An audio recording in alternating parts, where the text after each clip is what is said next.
Olá, professores! Fazendo aqui a nossa revisão da BNCC para concurso. Hoje nós vamos falar das etapas da educação infantil e do ensino fundamental. Nós já fizemos toda a revisão aqui da parte introdutória. Vou deixar o link lá no final para você ver se você quiser, mas agora estamos falando das etapas educação infantil e ensino fundamental. Tem muita diferença entre elas, então a gente precisa entender direitinho. Primeiro, o objetivo da BNCC aqui na educação infantil é reunir elementos para reorganizar tempos e espaços, situações que garantam direitos de aprendizagem.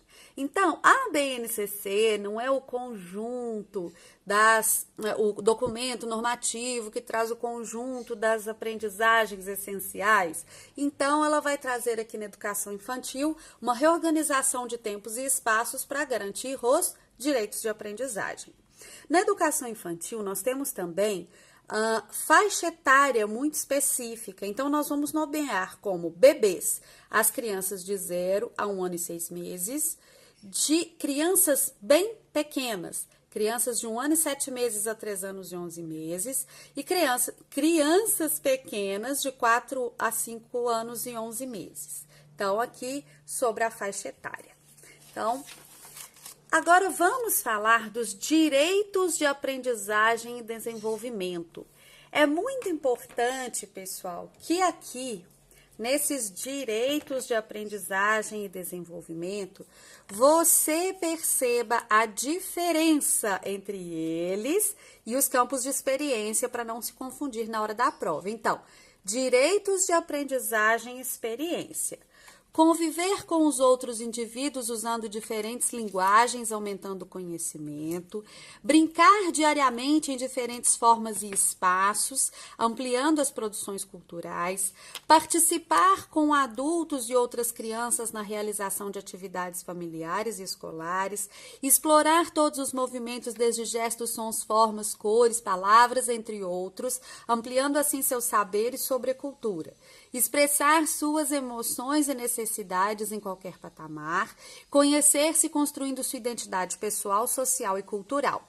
Em resumo, nós temos 6 direitos de aprendizagem: conviver, brincar, participar, explorar, expressar e conhecer-se. Então, aqui são 6 direitos de aprendizagem. Quando chegar lá nos campos de experiência, eu vou trazer para você, uma formazinha de você poder se diferenciar um do outro. Então, vamos lá. Nós temos objetos de aprendizagem e desenvolvimento na educação infantil. Comportamentos, habilidades, conhecimentos e vivências que promovem a aprendizagem. Desenvolvimento dos diversos campos de experiência, nós vamos falar deles daqui a pouco, tomando as interações e brincadeiras como eixo estruturante. Então, eixos estruturantes da educação infantil, interações e brincadeira. Não vou nem fazer um destaque do lado de cá, porque já está bem destacado aqui, né? Então, os eixos estruturantes para esses campos de experiência, para tudo que a criança vai fazer na educação infantil, são as interações e a brincadeira. Agora veja só, campos de experiência, nós temos 5. Os campos de experiência são 5. Para te ajudar a lembrar disso, nós vamos relacionar ao ensino fundamental. Veja só, na educação infantil, nós privilegiamos a vivência da criança. Então, são campos de experiência. Experienciar, vivenciar. Campos de experiência. Lá no ensino fundamental, a gente vai trabalhar a progressiva sistematização do conhecimento. Então, nós temos áreas de conhecimento. Campos de experiência, 5. Áreas de conhecimento, 5. Assim, você vai se lembrar que campos de experiência são 5. E quais são esses 5 campos de experiência? O eu, o outro e o nós, né? O conhecer-se, o conviver-se lá dos direitos de aprendizagem, vão se relacionar bastante aqui, o eu, o outro e o nós. Escuta, fala, pensamento, imaginação. Então, lá nos direitos de aprendizagem, a gente tem a expressão, né? Traços, sons, cores e formas. Espaço, tempo, quantidade, relações e transformações. Isso aqui a gente lá no direito de aprendizagem, a gente vai trabalhar no explorar. Corpo, gesto e movimento, conhecer-se, né? Conhecer-se e expressar-se também. Então, aqui, olha, para a gente se lembrar, campos de experiência, então, são 5. O outro, o eu, o outro e o nós, escuta, fala, pensamento e imaginação, traços, sons, cores e formas, espaço, tempo, quantidade, relações, transformações, corpo, gesto e movimento. Então, da educação infantil agora, nós vamos para o ensino fundamental. O ensino fundamental, ele se compromete com a formação integral do aluno. Lembrando que integral não tem a ver com a jornada, com o tempo de aula. Integral está dizendo que vamos trabalhar aspecto cognitivo, intelectual, tanto quanto comportamental, socioemocional, né, vida cidadã e tudo mais. Então, compromete-se com a formação integral do aluno e deve considerar as particularidades e características do aluno, bem como as especificidades e demandas dessa fase de escolarização. Por quê, gente? Olha só. Aqui nós estamos falando de um ensino fundamental de 9 anos. Então, é preciso considerar as características do aluno, da faixa etária, ali dentro, né? Porque cada aluno é um aluno e nós vamos tratá-lo como indivíduo, né? Não como um padrão, não como um geral ali dentro da sala de aula. 9 anos, então, os anos iniciais são do 1º ao 5º, os anos finais do 6º ao 9º. E eles se organizam em 5 áreas de conhecimento. Então, olha, lá na educação infantil, 5 campos de experiência, porque educação infantil é o tempo da vivência. E aqui, como nós dizemos que o ensino fundamental é responsável pela gradativa sistematização do conhecimento, nós temos, então, 5 áreas de conhecimento. Essas 5 áreas de conhecimento trarão nelas os componentes curriculares que serão trabalhados. Então, veja só, linguagens, uma das áreas de conhecimento é são as linguagens. Ela terá língua portuguesa, arte, educação física e apenas para os anos finais, língua inglesa. A área da matemática, o componente curricular é matemática somente. Ciências da natureza, outra área. O componente curricular é ciências. Ciências humanas, componentes curriculares, geografia e história. E ensino religioso, a área do ensino religioso, o componente curricular é ensino religioso.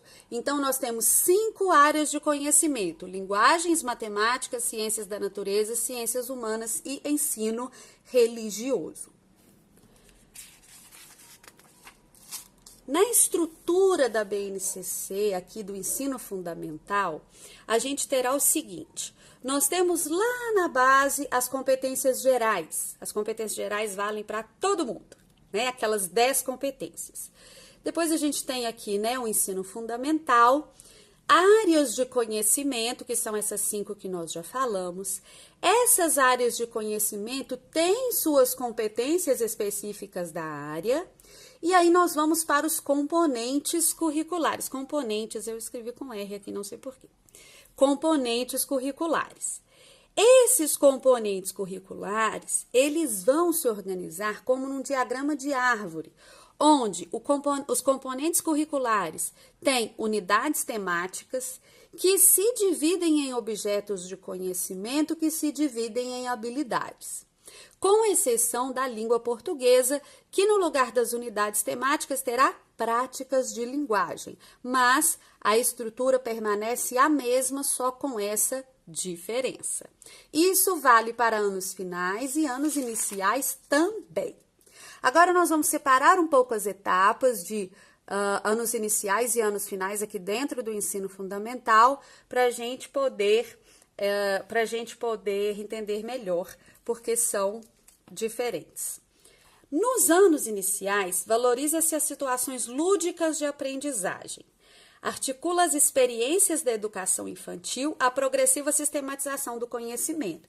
Então, nós vamos trazer a vivência da educação infantil, a vivência da criança, as experiências que ela tem e sistematizar o conhecimento.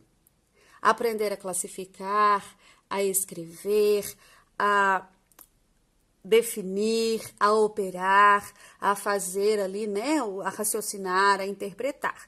Então, aqui existe uma progressiva sistematização do conhecimento. Algo importante que acontece nos anos iniciais, aliás, muito importante, que acontece nos anos iniciais do ensino fundamental é a alfabetização.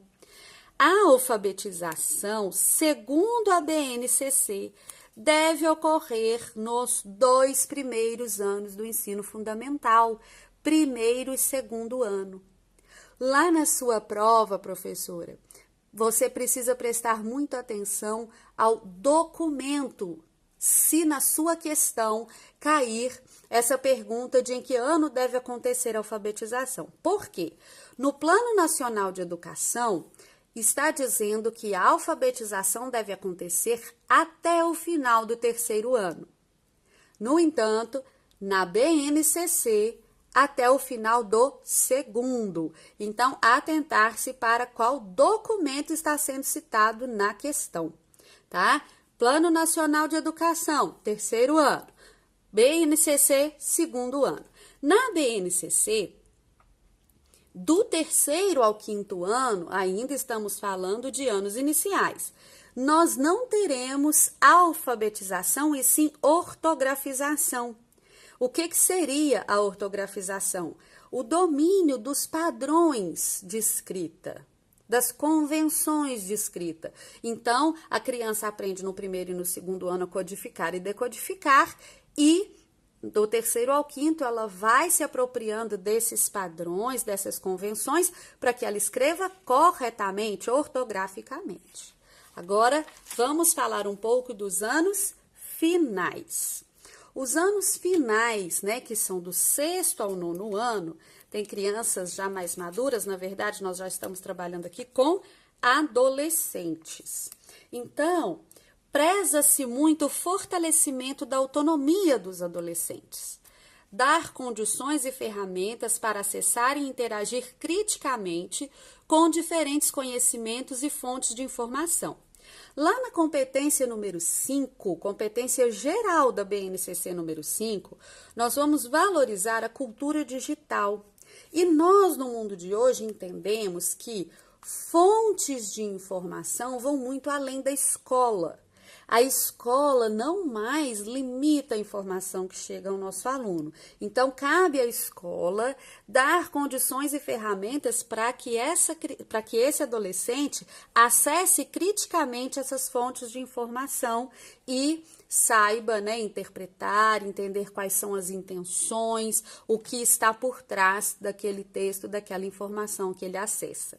Então, aqui nós temos uma revisão dos anos iniciais e da educação infantil, que são etapas do ensino aqui da BNCC. Ainda tem o ensino médio, que também é uma etapa da educação básica, nós falaremos dele depois. Eu espero que você tenha gostado, que esteja aprendendo e que se saia muito bem na sua prova. Um grande beijo e até a próxima.